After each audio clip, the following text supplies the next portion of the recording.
हमारे साहब श्री रत्नाकर राव जी शिरडी में आप लोगों की मदद के लिए आए हैं और कुलकर्णी सरकार की सम्मति से उन्होंने किसानों के लिए एक विशेष प्रतियोगिता का आयोजन किया है। इस प्रतियोगिता में जो भी किसान प्रति बीघा सबसे ज्यादा फसल पैदा करेगा उस किसान को इस प्रतियोगिता का विजेता घोषित कर दिया जाएगा।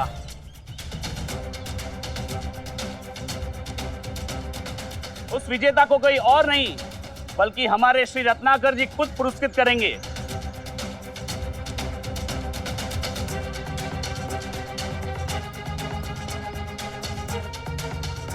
कुलकर्णी सरकार की सहमति से कल तक ये लोग हम किसानों की जमीन हड़पना चाहते थे और आज उन्हीं किसानों के लिए प्रेम जाग गया है। ये कोई साधारण प्रतिस्पर्धा नहीं है, बहुत बड़ा पुरस्कार है। विजेता को 100 या 200 नहीं, पूरे 1000 रुपए मिलेंगे।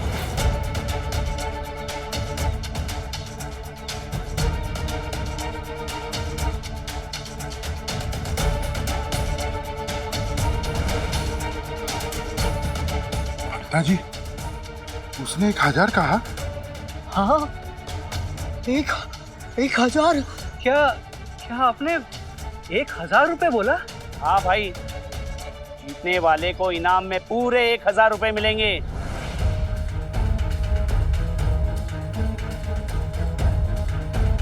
एक 1000 इनाम राशि? मुझे तो विश्वास ही नहीं हो रहा है। जो भी जीतेगा, सोचो उसकी सारी कठिनाइयां दूर हो जाएगी। कहाँ उम्र बैठ के खा सकते हैं, वो भी बिना किसी काम के।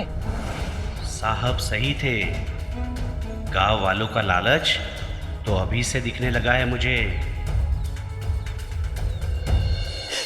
लालच में आ गया था मैं, लालची हो गया था मैंने अपने गलती से सबक ली है कि पैसा ही सब कुछ नहीं होता है सिर्फ। पैसे से बड़ा होता है संबंध, रिश्तों के आगे कुछ मायने नहीं रखता है। मैंने आपके साथ संबंध बिगाड़ा है, अनजाने में विश्वासघात हुआ है मुझसे, और इसके भरपाई के लिए मैं कुछ भी करूंगा सेठ जी।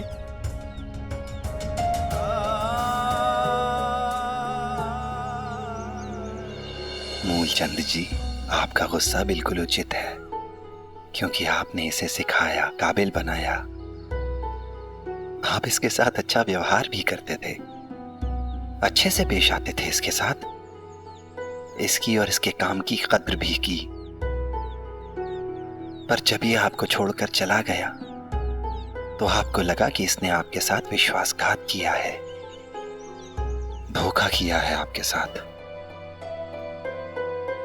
लेकिन अगर गौर से देखेंगे तो आपको अंदाजा लग जाएगा कि जो कुछ भी हुआ है उसका अंदाजा तो इसे भी नहीं था, और इसने स्वीकार भी किया है कि इसने आपका विश्वास तोड़ा है। इसे पछतावा है और ये प्रायश्चित भी करना चाहता है। मूलचंद जी, गलतियां तो हम सभी से हो जाती हैं ना, पर हम उन गलतियों से तो परिभाषित नहीं होते। केवल गलतियों से ही हमारा व्यक्तित्व या हमारा चरित्र निर्धारित नहीं होता। हमारा चरित्र, हमारा व्यक्तित्व बनता है अपनी गलतियों से सीख लेकर, उन्हें सुधार कर। और इसे अपनी गलती का एहसास है, पश्चाताप भी करना चाहता है। इसके अंदर पश्चाताप की अग्नि देख सकता हूं मैं। तो अब आपको भी अपना क्रोध शांत करके इसे माफ कर देना चाहिए। मूलचंद जी, अगर ये चाहेगा तो इसे कहीं ना कहीं तो काम मिल ही जाएगा, पर यह आपकी सेवा कर कर प्रायश्चित करना चाहता है। इसलिए आप इसे दोबारा अपनी नौकरी पर रख लीजिए।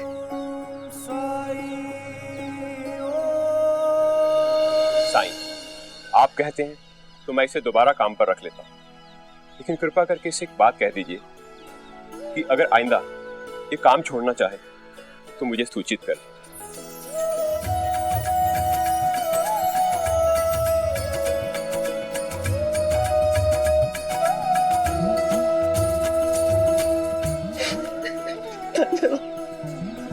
उठो भाई। आपका बहुत बहुत धन्यवाद। मूलचंद जी ने तुम्हें काम तो सिखा दिया, लेकिन कुछ चीजें ऐसी हैं जिन्हें तुम्हें खुद सीखना होगा। तुम किस लायक हो, कितना पारिश्रमिक तुम्हें मिलना चाहिए, ये जानने की कला तो तुम्हें आनी चाहिए। और अगर कोई तुम्हें उससे ज्यादा पारिश्रमिक देने के लिए तैयार है तो क्यों? जिस समय उस व्यापारी ने तुम्हें 3 गुना पारिश्रमिक देने की बात की थी, अगर तुमने अपने विवेक से काम लिया होता तो तुम्हें इतनी तकलीफ नहीं उठानी पड़ती। लेकिन उस समय तो लालच को तुमने अपनी बुद्धि, अपने विवेक पर हावी हो जाने दिया। इसलिए जो कुछ भी हुआ सही नहीं हुआ। ये लालच में चमक इतनी होती है कि इंसान को अंधा बना देता है। वो लालची व्यक्ति को संबंध, रिश्ते, नाते, दोस्ती, निष्ठा कुछ भी नहीं दिखता। उसे दिखता है तो बस केवल अपना स्वार्थ।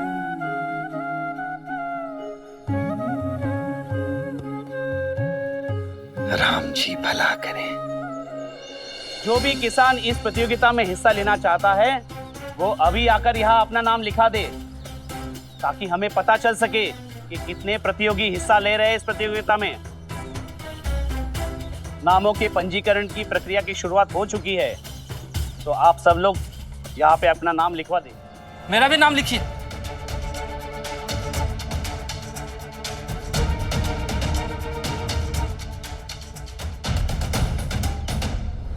काश हम भी किसान होते। सच कहा अंता जी, 1000। मुझे तो 1000 तक गिनती भी नहीं आती। मुझे भी नहीं। चलिए अंता जी।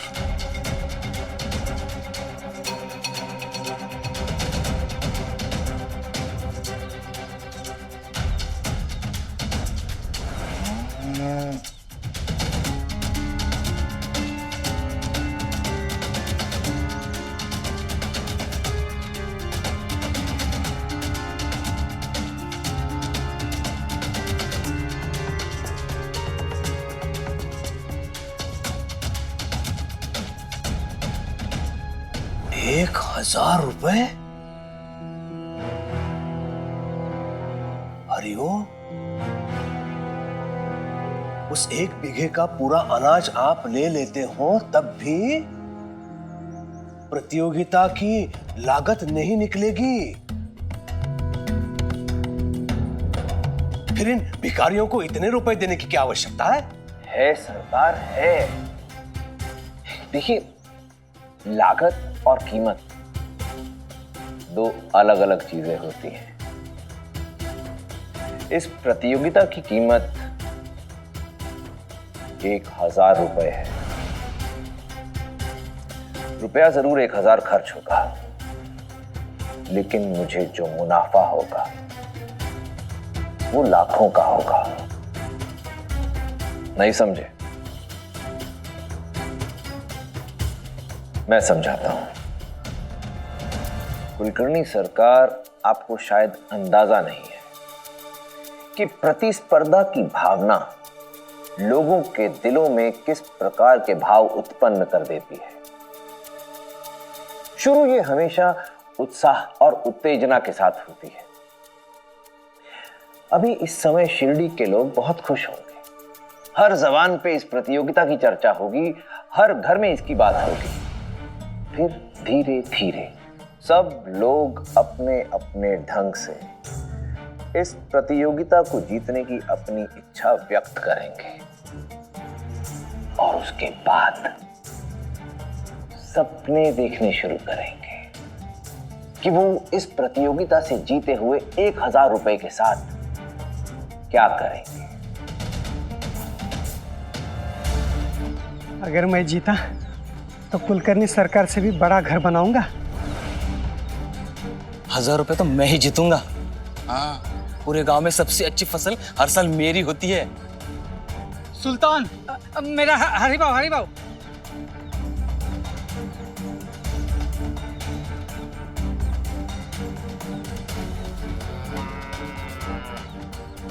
साई,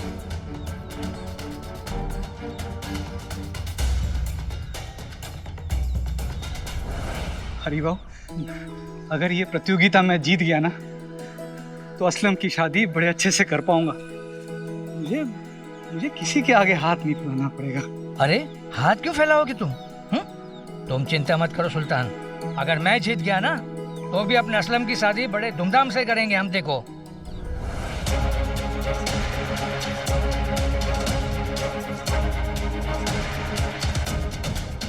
और ये तय है कि सबके सपने अलग अलग होंगे। अब किसी एक का सपना पूरा होने का अर्थ ये है बाकी सबके सपने टूट जाएंगे। और जैसे जैसे प्रतियोगिता करीब आती जाएगी वैसे वैसे जीतने की ये इच्छा लालच में परिवर्तित हो जाएगी। जब इनके मन में ये लालच आ जाएगा तब ये यारी दोस्ती, रिश्ते नाते, परिवारजन, आस्था, विश्वास, निष्ठा, इन सब के बारे में सोचना बंद कर देंगे।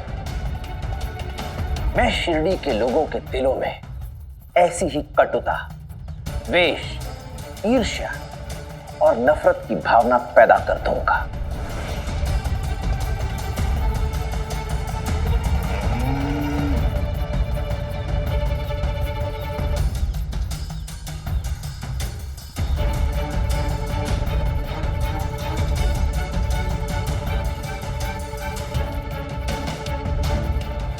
और ऐसे में यह भी संभव है कि कुछ लोगों को अपनी जमीन से ही नफरत हो जाए,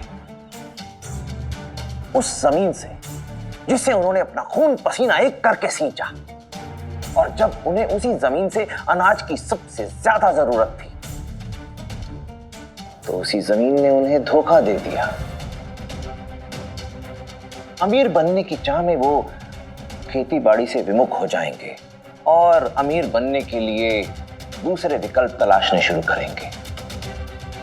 और तब उनकी इसी जमीन को कम दाम में खरीद लूंगा। और जानते हैं कुलकर्णी सरकार, इस सब में सबसे बड़ी हार किसकी होगी? किसकी?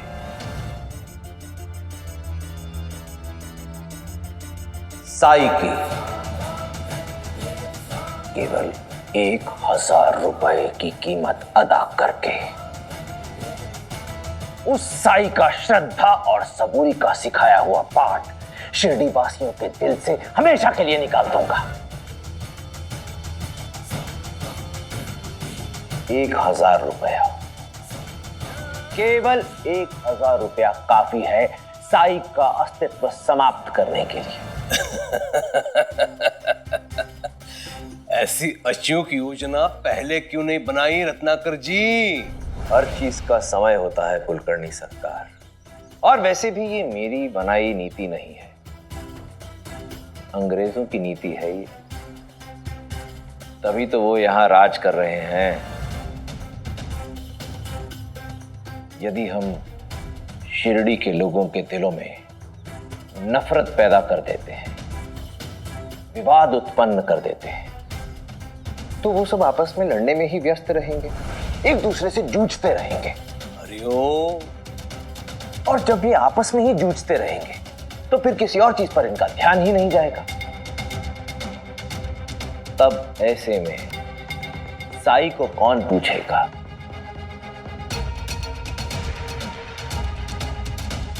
और जब भक्त ही नहीं रहेगा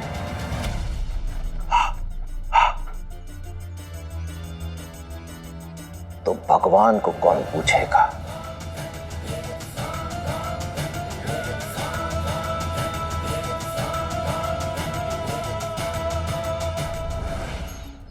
इतनी बड़ी धनराशि? वही तो आई, सारे गांव में इसकी चर्चा है। आप वहां होती तो देखती। जैसे ही नंदलाल ने किसानों को अपना नाम लिखाने के लिए कहा, सारे किसान टूट पड़े, जैसे कोई भगदड़ मच गई हो। मैं तो हैरान रह गया और इसी वजह से उस प्रतियोगिता में अपना नाम दर्ज नहीं करवाया। बिल्कुल सही किया आपने। इनाम रत्नाकर की तरफ से है। अगर वो पैसे देने वाला है तो मुझे विश्वास है इस प्रतियोगिता से किसी का भला नहीं होने वाला। और फिर रत्नाकर ने ही साई को उसकी द्वारका माई से बेदखल करने की, उसे निकालने की कोशिश की थी। फायजा एकदम सही है। वैसे भी मुझे ये रत्नाकर है ना, इस पे जरा भी भरोसा नहीं है। अरे एक कुलकर्णी सरकार कम था क्या इस गांव में, जो वो रत्नाकर भी आ गया? जिस प्रतियोगिता में शुरू से ही इतना बवाल मचा हो, इतना कोहराम मचा हो, जिसकी शुरुआत ही ऐसी हो, उसका अंत क्या होगा?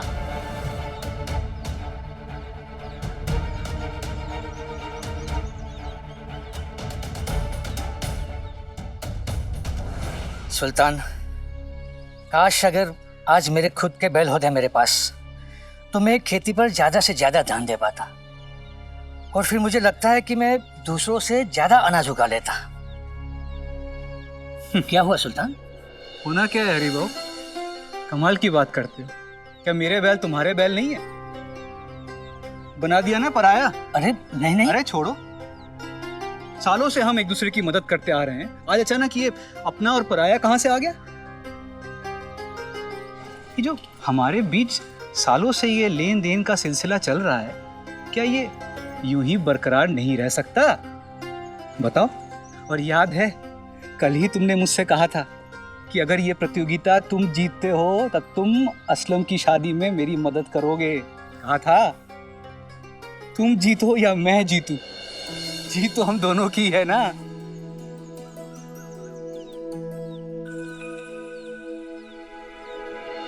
चाचा, तुम किस फसल की बुआई करोगे? हम तो धान बोएंगे, सबसे ज्यादा उपज धान में होती है। तुम क्या बोने जा रहे हो? मैं तो प्याज बोने जा रहा था, लेकिन अब मैं बाजरा बोने की सोच रहा हूँ, क्योंकि इसे बोने से मेरे जीतने की संभावना बढ़ जाएगी। क्योंकि सब्जियों की पौधे जगह भी ज़्यादा लेते हैं और उपज कम देते हैं।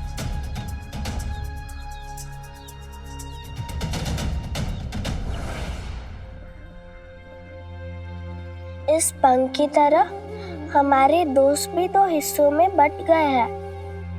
दो टोली बन गई है दोस्तों की। कुछ समझ में नहीं आ रहा है कि हम क्या करें। अली कहता है अगर उसके साथ खेलना है तो उसकी टोली में शामिल होना पड़ेगा। उनकी बुद्धि तो घास चरने गई है, वो जिद्दी है, लेकिन हम अपनी बात मनवाना जानते हैं। हम क्यों उनकी टोली में शामिल हुए? तो फिर हम खेलेंगे किसके साथ? हम करेंगे क्या?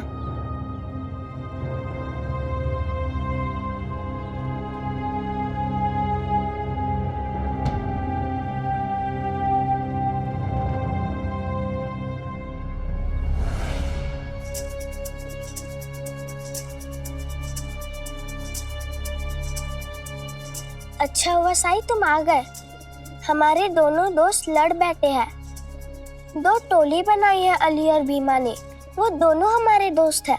हम किसी एक की टोली में नहीं जा सकते। लेकिन फिर हम खेले भी तो किसके साथ? ये सब केवल इस पंख के कारण हुआ है।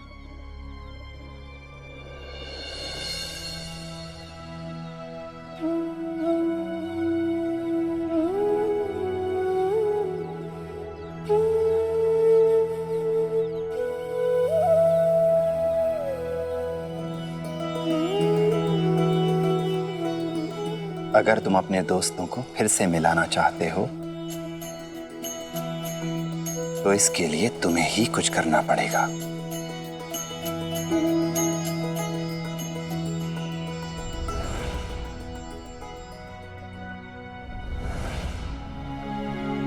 सलीम भाई को खीमा बहुत पसंद आएगा।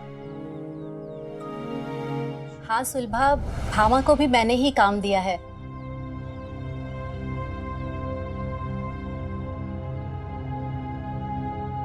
वो मेरे लिए कढ़ाई का काम करती है, तुम भी कर लेना।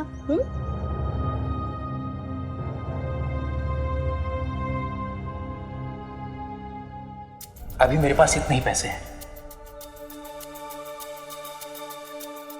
गर्मियों का मौसम है तो धंधा भी बिल्कुल ना के बराबर है। सलीम भाई तो कह रहे थे कि धंधा मंदा है और ये रेहाना लोगों को काम बांट रही है।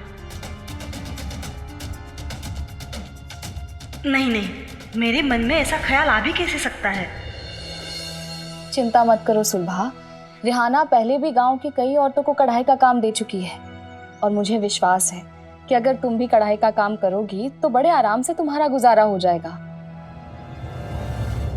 ये क्या? बायजा अक्का कह रही है कि रेहाना ने बहुत सी औरतों को काम देकर मदद की है और सबका गुजारा उस काम से अच्छे से हो जाता है। तो क्या ये झूठ है कि रजाई का कारोबार नहीं चल रहा है? अगर ऐसा है तो सलीम भाई को असलम के अब्बा से झूठ बोलने की क्या जरूरत थी? क्यों वो हम लोगों के सामने अपनी गरीबी का रोना रोते हैं? क्यों वो कहते हैं कि कारोबार नहीं चल रहा है?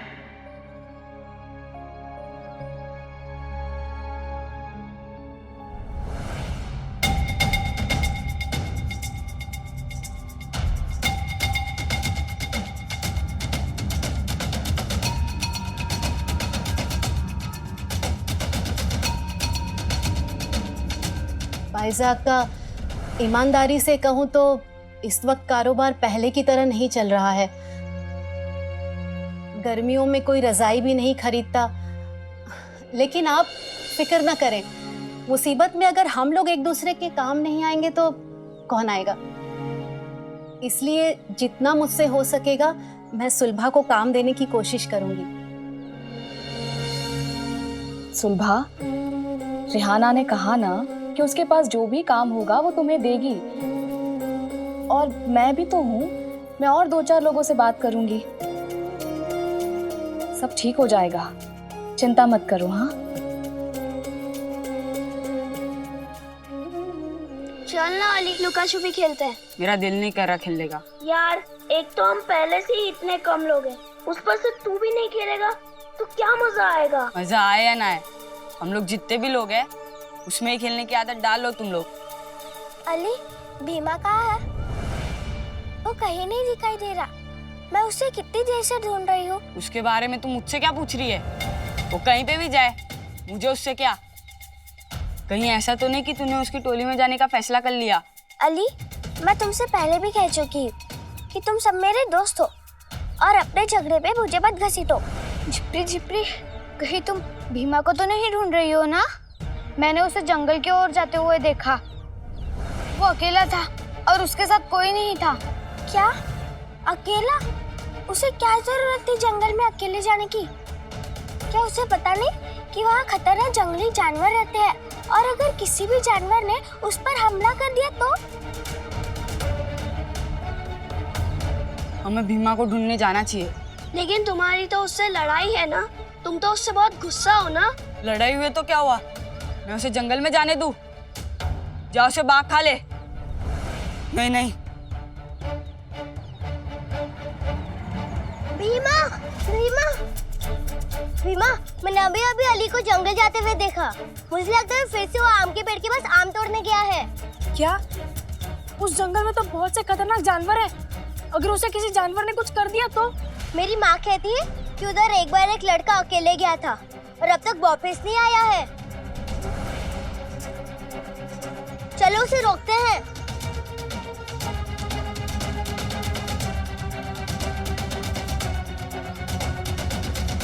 ये अली बिल्कुल पागल हो गया है।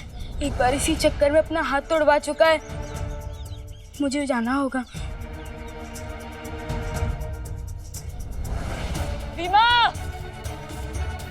भीमा! अली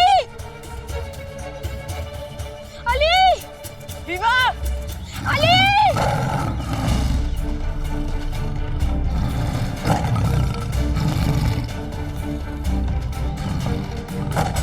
अली भीमा किधर है?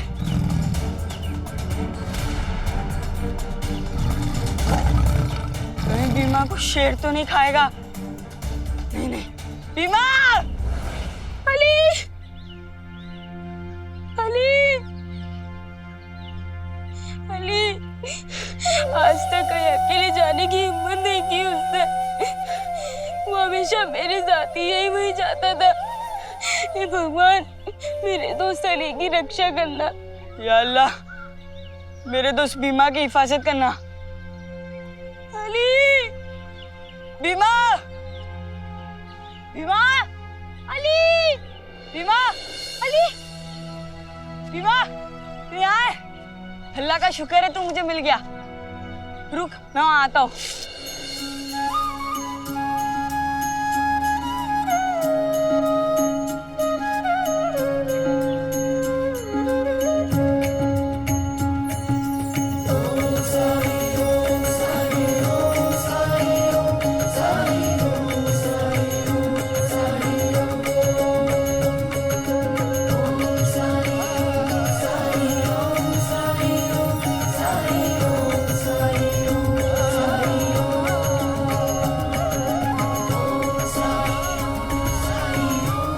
फिक्र हो रही थी तेरी, डर गया था मैं। और तुझे अकेले जंगल आने की क्या जरूरत थी? मैं तो तुझे ढूंढते ढूंढते यहाँ आ गया, वरना मैं यहाँ क्यों आता? और तू बता, तू यहाँ आम तोड़ने क्यों आया? क्या आम तोड़ने? मैं?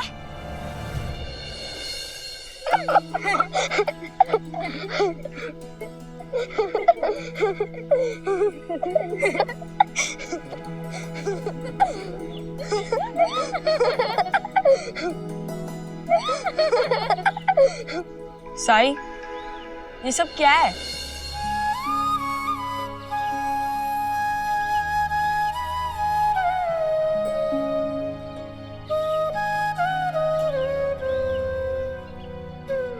हमने तुम्हें मिलने के लिए झूठ बोला, लेकिन पहले पहले कोई असर नहीं दिख रहा था तुम दोनों पर। हमें लगा कि हम क्या करेंगे।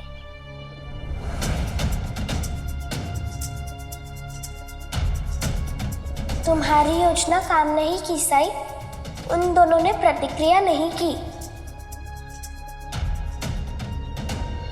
सबुरी लक्ष्मी सबुरी। मैं जानता हूं उनका गुस्सा पानी के बुलबुले के समान, केवल दिखावा। वो दोनों एक दूसरे से बहुत प्यार करते हैं, एक दूसरे की बहुत देखभाल करते हैं और बहुत जल्द ही अपनी प्रतिक्रिया देंगे। साई बिल्कुल सही थे, योजना काम कर गई।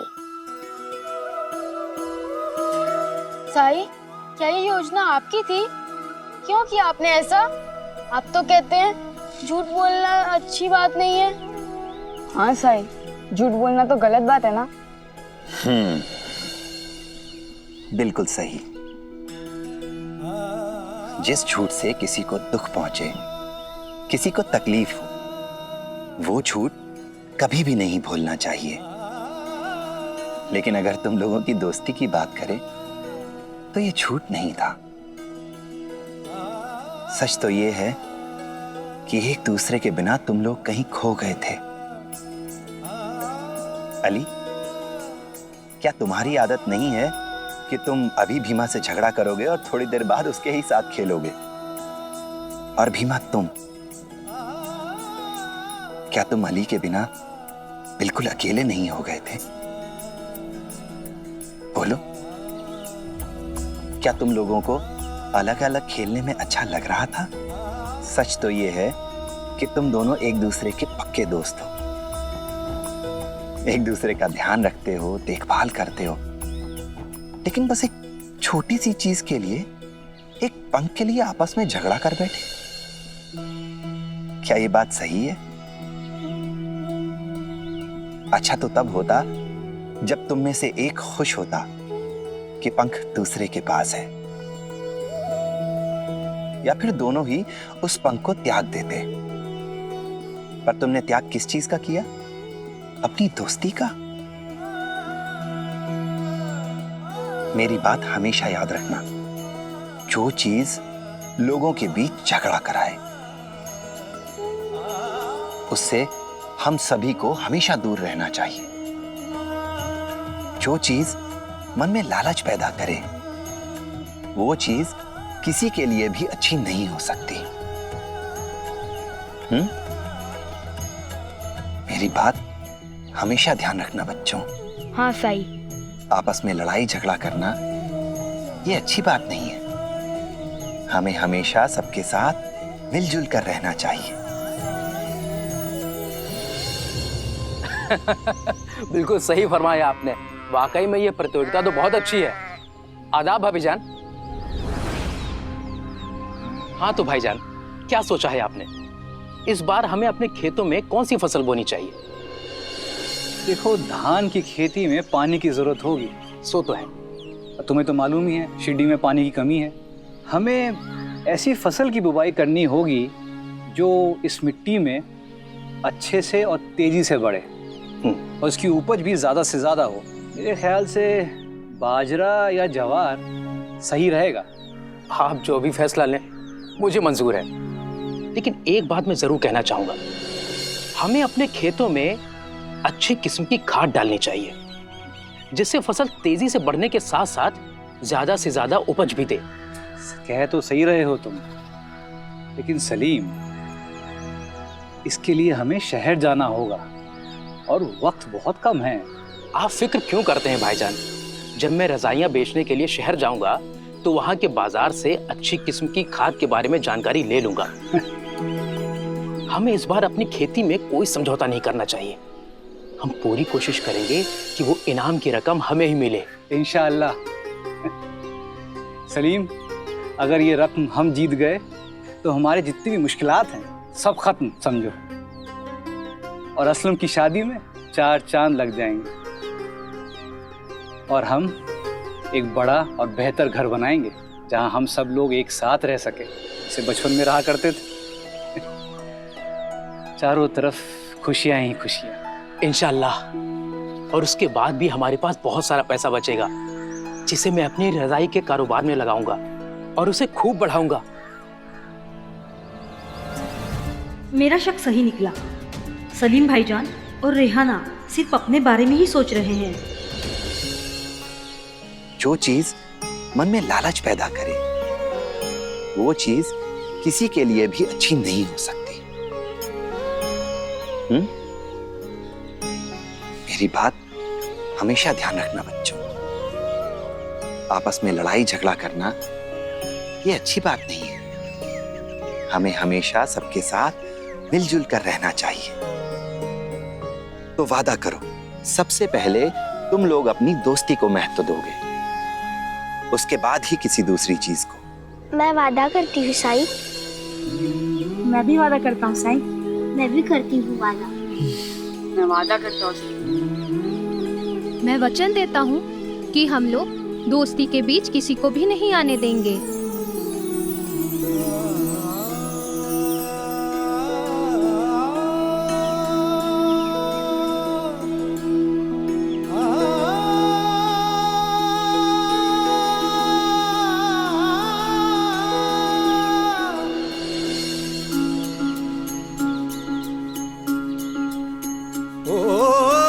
जब कठिनाई छाई तू ही याद आया, भटके राही को तूने रास्ता दिखाया, तूने भक्तों का बेड़ा पार लगाया।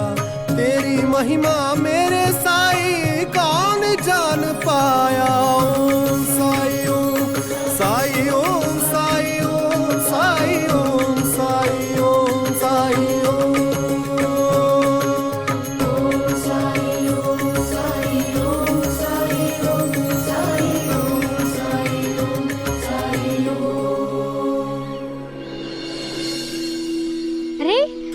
तो पहले जैसा हो गया। हाँ, बिल्कुल तुम्हारी दोस्ती की तरह। अब तुम लोग इस पंख को हमेशा अपनी दोस्ती की निशानी के रूप में, अपनी दोस्ती के प्रतीक के रूप में अपने पास रख सकते हो। हाँ। चाहो तो बारी बारी से अपने घर भी ले जा सकते हो। खेलने आते समय अपने साथ ले आना, पर तुम्हें इस पंख का ध्यान पूरे प्यार से, पूरी सौम्यता से रखना होगा। हमारे रिश्ते नाते, हमारी दोस्ती, हमारे संबंध भी इस पंख की तरह ही कोमल, नाजुक होते हैं। हमें उनका ध्यान पूरी सौम्यता के साथ रखना चाहिए। अगर हम कठोरता से, जबरदस्ती से इनके साथ पेश आएंगे तो ये टूट जाएंगे। लेकिन अगर तुम सब प्यार से एकजुट होकर इन्हें पोषित करोगे तो ये और भी मजबूत बनेंगे, बरकरार रहेंगे। ये साई, हम इसकी बहुत अच्छे से देखभाल करेंगे। भीमा, मुझे माफ कर दे, मुझसे भूल हो गई। नहीं अली, गलती मेरी थी। नहीं, गलती मेरी थी। अरे मैं कह रहा हूँ ना, गलती मेरी थी। नहीं, गलती मेरी थी। मेरी गलती थी। बस बस, अब वापस मत शुरू हो जाना। साई, भगवान का बहुत बहुत धन्यवाद कि तुम शिरडी में वापस आ गए। अगर तुम नहीं आते तो हम सबको ये कौन सिखाता।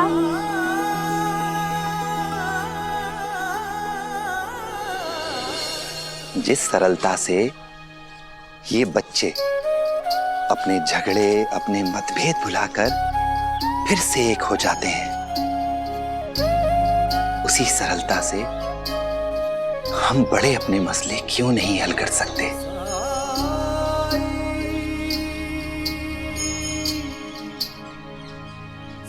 अल्लाह मालिक।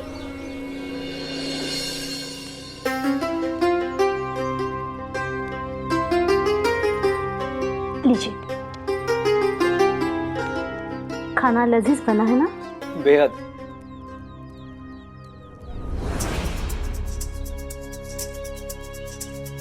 सुनिए, कहिए। आज मैं वो हिमालय के सलीम भाईजान के घर पर गई थी, लेकिन अंदर दाखिल होने से पहले मैंने कुछ ऐसा सुना कि मैं वहीं रुक गई। अब ऐसा क्या सुन लिया? वो सुलभा है ना, रेहाना उसे काम दे रही थी। काम? कैसा काम? वही रजाई के गिलाफ पर कढ़ाई का काम। वो सलीम भाई तो कह रहे थे कि अभी धंधा मंदा है। वो अगर सच कह रहे हैं तो रेहाना गांव की औरतों को काम कैसे दे रही है? बेगम, आपने रेहाना से इस बारे में बात की? वो सुलभा को क्या काम दे रही थी, ये आपने उससे पूछा? नहीं, वो मुझे बस तो आपके साथ तो यही दिक्कत है ना कि आप आधी अधूरी बातें सुनती हैं और मनी मन खिचड़ी पकाने लग जाती है, कुछ का कुछ समझने लग जाती हैं। मुझे पूरा यकीन है कि आपको गलतफहमी हुई है। अरे, जब सलीम कह रहा है कि कारोबार उसका मंदा चल रहा है तो वो सच कह रहा है। मेरी बात तो कभी आप सुनते ही नहीं हैं। सलीम के मामले में आप गलत हैं। याद कीजिए, जब मैंने सलीम से पैसों का जिक्र किया था तो फौरन उठ के उसने बक्सा खोलकर चंद पैसे अपने लिए रख के बाकी सारे पैसे उसने मुझे दे दिए थे। याद कीजिए। हाँ, मैंने देखा था कि उन्होंने आपको कितना दिया था, लेकिन आपको कैसे पता कि वो अपने सारे पैसे उसी एक डब्बे में रखते हैं? देखिए, हमें तो ये भी नहीं पता कि रजाई के कारोबार से आमदनी कितनी होती है। हमारी खानदानी ज़मीन है और मैं ये बखूबी जानती हूँ कि उस ज़मीन पर सलीम भाई का भी उतना ही हक है जितना आपका। लेकिन आप ही बताइए, आज तक एक बार भी उन्होंने खेती के काम में आपकी मदद की है? क्योंकि बेगम वो रजाई का कारोबार संभालता है। मुझे पता है, लेकिन काम तो सारा आप ही करते हैं ना। फसल बेचने के बाद उनके हक का जो हिस्सा होता है आप उन्हें दे ही देते हैं ना। बेगम, आपको ये तो बाखूबी याद रहा, लेकिन आप ये भूल गई कि रजाई की कमाई से जो मेरा हिस्सा बनता है वो तो सलीम लाके मुझे देता है ना। आप ये दावे के साथ कैसे कह सकते हैं, जबकि मैं दावे के साथ कह सकती हूँ कि खेती से जो आमदनी होती है उसके 2 हिस्से बनाकर एक हिस्सा आप सलीम भाईजान को दे देते हैं और दूसरा हिस्सा अपने लिए रखते हैं। लेकिन मुझे नहीं लगता कि सलीम भाईजान ऐसा करते हैं, क्योंकि हमें पता ही नहीं है कि रजाई के कारोबार से आमदनी कितनी होती है। हाँ बेगम, जैसे हमें नहीं मालूम कि रजाई के कारोबार से सलीम को क्या आमदनी होती है, वैसे सलीम को भी कहाँ मालूम कि हमारी क्या आमदनी होती है। ना कभी उसने आके हमसे पूछा, क्योंकि जितना मुझे उस पर भरोसा है उतना ही उसे मुझ पर भरोसा है। हाँ, आपको भरोसा नहीं है तो सिर्फ मुझ पर। सलीम भाईजान तो जैसे... बस बेगम, अब मैं सलीम के खिलाफ और एक लफ्ज नहीं सुनना चाहता। मैं अपने भाई को आपसे बेहतर जानता हूं। ये जो आप मुझे सलीम के खिलाफ भड़काने की कोशिश कर रही है ना, ये मत कीजिए। और जो कुछ भी आपने सुना, मुझे उस पर एतबार नहीं है। अरे अरे सुनिए, आपने खाना क्यों छोड़ा? नाराज क्यों हो रहे हैं आप? मैं तो बस आपसे इतना ही कह रही थी कि वो सलीम मियां और...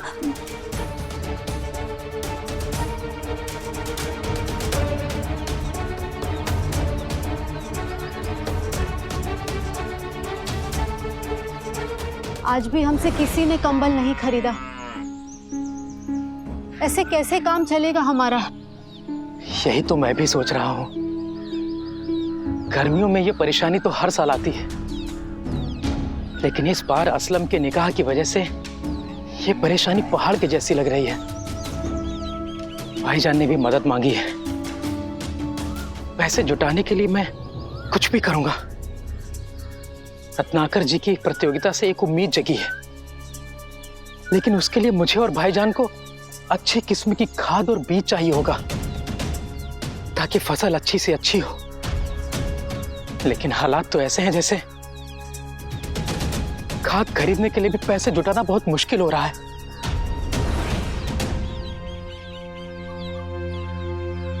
तो पल ठहरते हैं।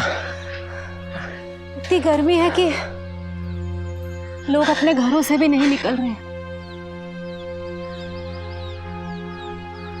सिवाय साईं के।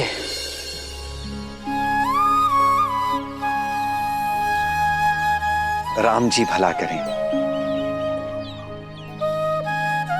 कौन सी परेशानी सता रही है तुम लोगों को? रोजगार मंदा होने की वजह से हम लोग परेशान हैं। इस गर्मी के मौसम में कोई भी हमसे कंबल नहीं खरीद रहा है। अब तो गुजारा करना भी मुश्किल हो रहा है साईं। क्यों नहीं ग्राहकों को थोड़ी छूट देते थे तुम लोग? हो सकता है अपना फायदा देखकर ग्राहक अभी से ही कंबल लेकर अपने घरों में रख ले, क्योंकि ये बात तो सभी लोग जानते हैं कि सर्दियों के दौरान रजाइयों के कंबलों के भाव बढ़ जाते हैं। अगर ऐसा करोगे तो इससे तुम लोगों का भी फायदा है और ग्राहकों का भी। अगर आप कह रहे हैं तो यही सबके लिए अच्छा होगा। ठीक है साईं, जैसा आप कह रहे हैं हम वैसा ही करेंगे। इस बेशकीमती सलाह के लिए शुक्रिया साईं। मेरी एक सलाह और मानोगे तुम?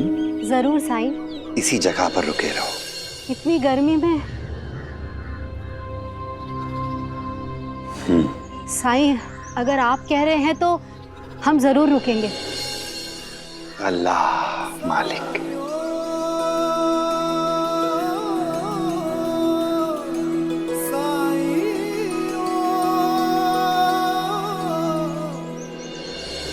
आखिर साईं इतनी गर्मी में हमें यहाँ खड़े होने के लिए क्यों कह गए हैं? ये तो मैं नहीं जानती, लेकिन हाँ इतना जानती हूँ कि साईं कोई भी बात बेवजह नहीं बोलते।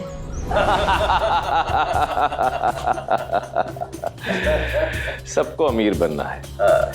आप यकीन मानिए कुलकर्णी सरकार, इस प्रतियोगिता में किसानों के भाग लेने का पंजीकरण शाम तक चलता रहा, फिर भी लोग आ रहे थे। नंदलाल तो बता रहा था कि तांता लगा हुआ था लोगों का। मुझे तो अंदाजा ही नहीं था कि शिरडी में इतने किसान हैं। हरिओम। रत्नाकर जी, शिरडी में नहीं तो क्या शहर में होंगे किसान। लेकिन रत्नाकर जी, मुझे पूरा विश्वास है आपकी ये प्रतियोगिता 100% सफल होने वाली है। वैसे कितने किसानों ने अपना नाम लिखवाया है? नंदलाल, सूची दिखाओ। हरिओम हरिओम।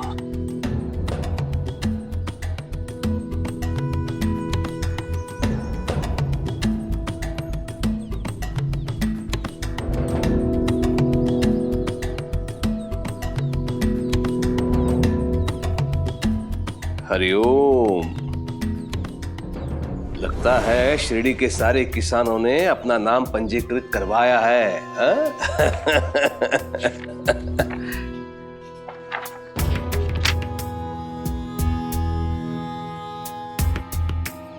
मुझे इसी का अनुमान था। अप्पा पाटिल ने अपना नाम नहीं लिखवाया है इसमें। कुलकर्णी सरकार, अप्पा पाटिल अब मेरे लिए महत्वपूर्ण नहीं है। मेरे लिए जो बात महत्वपूर्ण है वो ये है कि शिरडी के किसानों को फंसाने के लिए जो जाल मैंने बुना, उनमें से अधिकांश पके हुए आम की तरह टपक के उसमें गिर पड़े। अब हमें इस परिस्थिति का भरपूर लाभ उठाना है।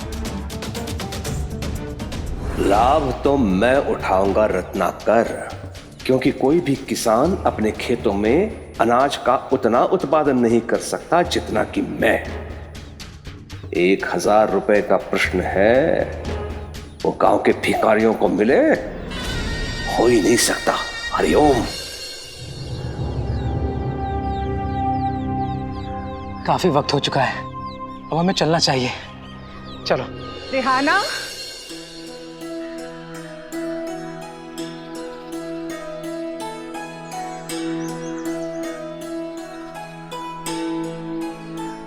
अरे वहीनी, इतने गर्मी में आप किधर से आ रही हो? कुछ जरूरी काम था, वरना इतनी गर्मी में कौन घर से बाहर निकलता है। कोई बात? अरे नहीं नहीं, वो क्या है, अपने रिश्तेदारों के साथ हम सब अगली सर्दियों में तीर्थ यात्रा पर जाने का सोच रहे हैं। बस इसी सिलसिले में बात करने गई थी कि कौन कौन साथ जाएगा, किस किस चीज़ की ज़रूरत पड़ेगी, कौन किस चीज़ का खर्चा उठाएगा या अपने साथ लेके जाएगा, बस यही सब। क्यों नहीं ग्राहकों को थोड़ी छूट देते थे तुम लोग? वही नहीं, अगर आप लोग सर्दियों में जाने की सोच रहे हैं तो सबसे पहले आप लोगों को कंबल और रजाइयों की जरूरत पड़ेगी। हाँ, वो तो पता है, जब सर्दियाँ आएंगी तो उस समय देखा जाएगा। और वही नहीं, अगर आपने हमसे इस समय खरीदा तो हम आपको 20% छूट देंगे। क्या है ना, गर्मियों का मौसम है तो ग्राहकों के लिए खास छूट है। सच में? फिर तो मैं अभी ही खरीद लूंगी। तो आपको कितने की जरूरत होगी? अगर मुझे कम दाम में मिल रहा है तो मैं कंबल की जिम्मेदारी ले लेती हूँ और अपने नंदोई से कह दूंगी कि वो गाड़ी का खर्च उठा ले। मैं 20 कंबल लूंगी।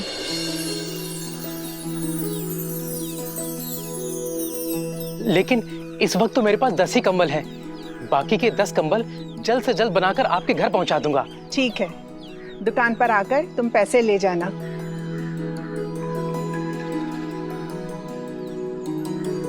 अब मैं चलती हूँ और तुम लोग भी घर जाओ, धूप बहुत है, बीमार पड़ जाओगे।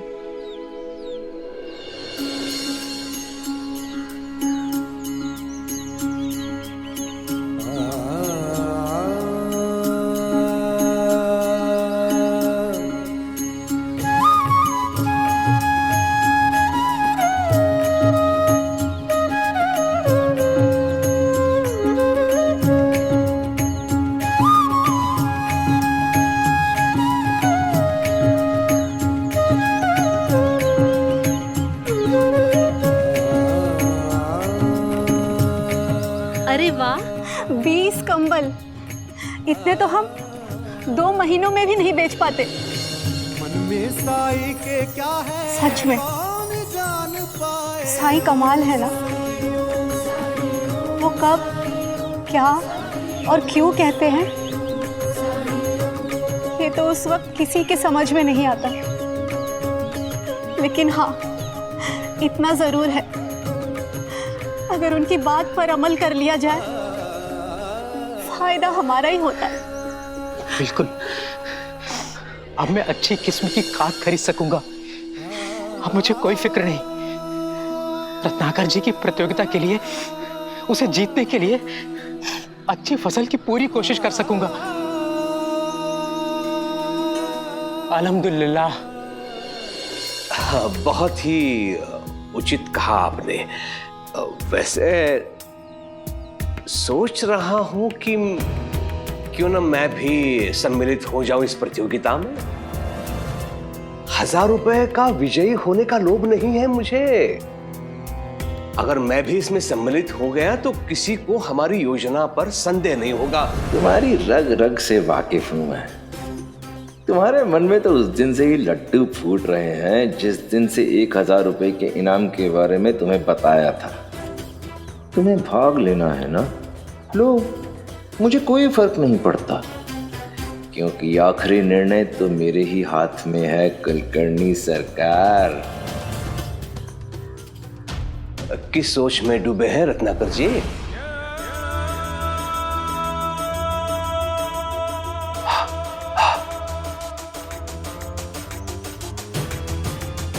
अति उत्तम सुझाव है आपका। बल्कि मैं तो ये भी कहूंगा कि आपका ये सुझाव ही 1000 रुपए के मूल्य का है। हरिओम। तो ये निश्चित रहा कि मैं भी इस प्रतियोगिता में सम्मिलित हो रहा हूं। हाँ।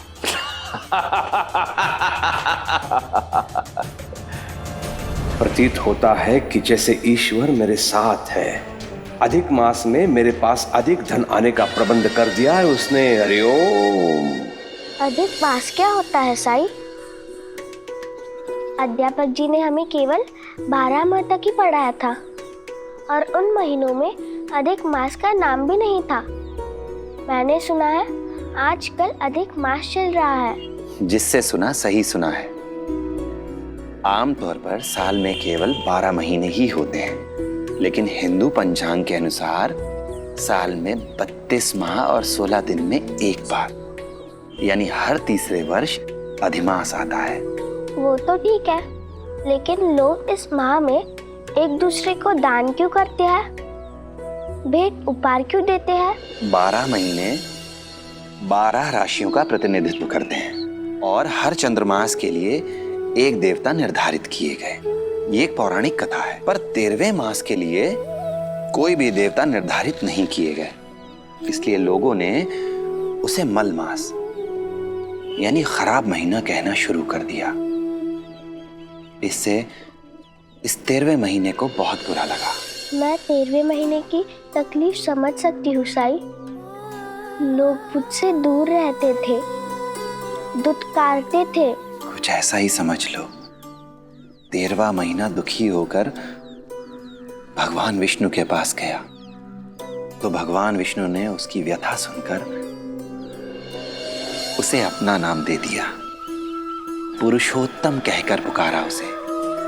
तब से सब लोग उसे पुरुषोत्तम मास या अधिक मास कहने लगे। इस मास में लोग दान, पुण्य, व्रत, उपवास, ध्यान, पूजा पाठ आदि करते हैं, अपनों को उपहार देते हैं। जैसे तुमने मेरी मदद की, वैसे ही विष्णु भगवान ने अधिक मास की मदद की।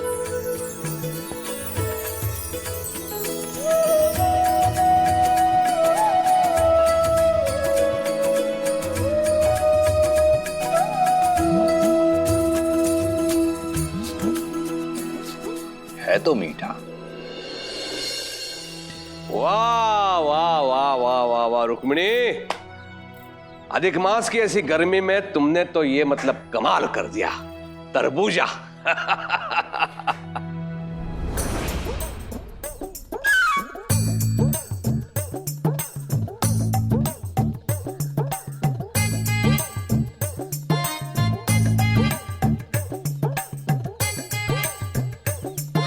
वाह वाह वाह दादा, अकेले अकेले खा रहे हो ना, बहन को दिए बगैर। रुक्मिणी, वो और एक तरबूज लाया हूं ना, छोटा वाला। हाँ वो लेके आ, वो इसके लिए है। जी। हाँ, तुम्हें छोड़ के इस घर में कोई कुछ खाता है भला? दादा, वैसे तुम आज बहुत खुश नजर आ रहे हो। बहुत ही प्रसन्न हूं मैं चू, बहुत ही प्रसन्न। जैसे मैंने सोचा था वैसा ही सब घटित हो रहा है अधिक मास में। अधिक मास? तब तो अच्छा मौका है। दादा से अधिक मास का उपहार मैं अभी मांग लेती हूँ। दादा, अधिक मास चल रहा है ना, तो अधिक मास में तो घर की बेटियों को उपहार मिलता है ना, मुझे भी उपहार चाहिए। सच कहा तुमने, लेकिन उपहार तो लड़की के ससुराल में भेजा जाता है मायके से मायके नहीं।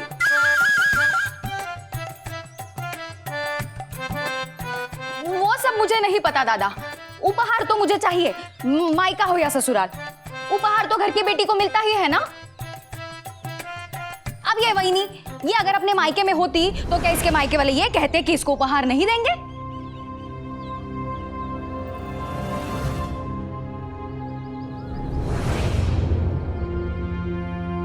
क्या हुआ?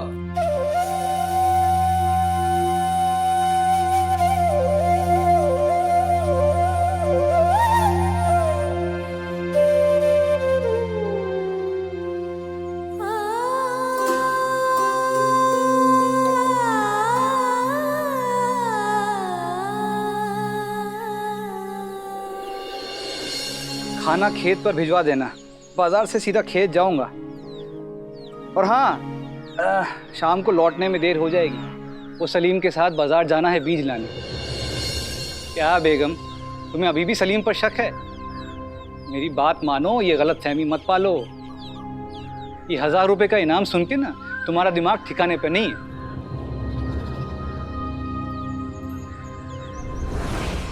है। सुल्तान मियाँ, कैसे हैं? सब खैरियत? जी सब खैरियत। अब बताइए कैसे आना हुआ? सलीम को ढूंढ रहा था, वो घर पर मिला नहीं। बता सकते हो कि वो कहाँ मिलेगा? लेकिन इस वक्त तो उसे घर पे ही होना चाहिए था, कहीं गया होगा। बताइए, आपको कोई काम था उससे? हाँ, उससे कंबल खरीदे थे और उसी के पैसे देने थे। हाँ, पूरे 20 कंबल खरीदे। वो आए तो उससे कहना मुझसे आकर मिल ले। चलता हूँ। सुना आपने? अब तो यकीन आ गया आपको? कहाँ आपका भाई कह रहा था कि धंधा मंदा चल रहा है। यहाँ तो एक आदमी को 20 कंबल बेचे हैं उन्होंने। ये तो गनीमत है कि हमको पता चला। खुदा जाने कितने कंबल रोज बिकते होंगे, हमें तो कुछ पता ही नहीं चलता। अरे हो सकता है कि... अरे कब तक आंखों पर पट्टी बांध के रहेंगे आप? और कौन से अपने ऐशो आराम के लिए पैसे मांगे थे? असलम के चाचा है सलीम भाईजान, अपने भतीजे के निकाह पे हाथ बटाना उनका फर्ज है।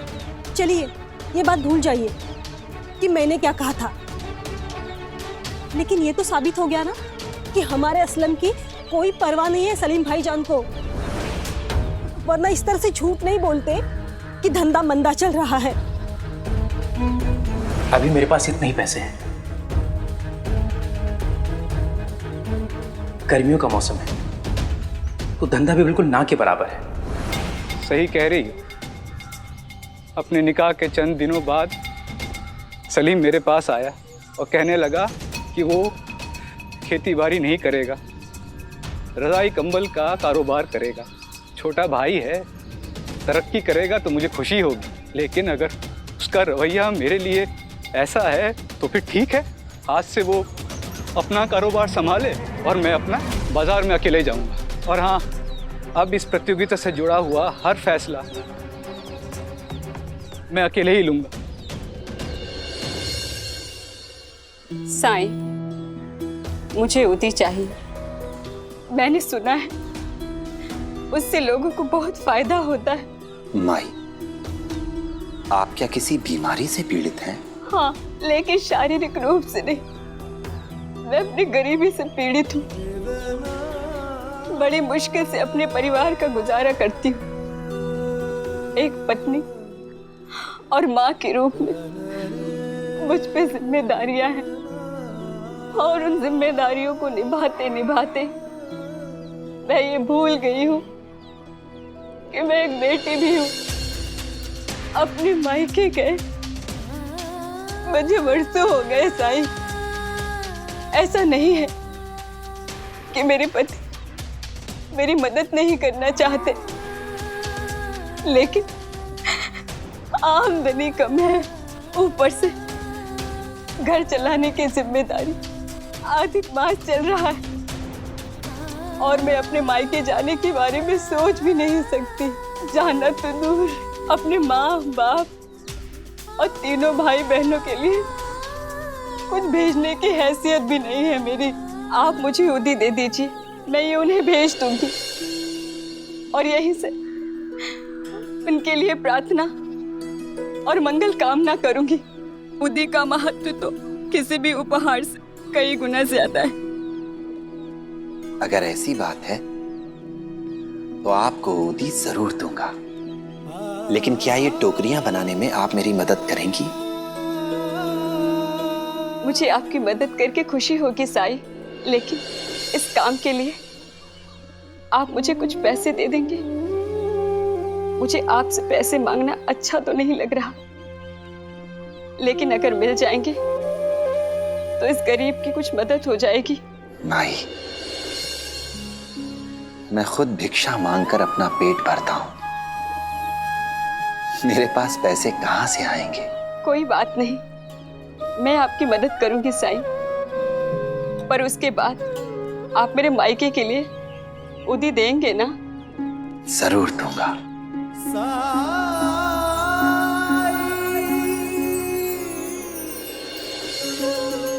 ऐसे और भी मजेदार वीडियो के लिए हमारे चैनल को लाइक, शेयर और सब्सक्राइब करें।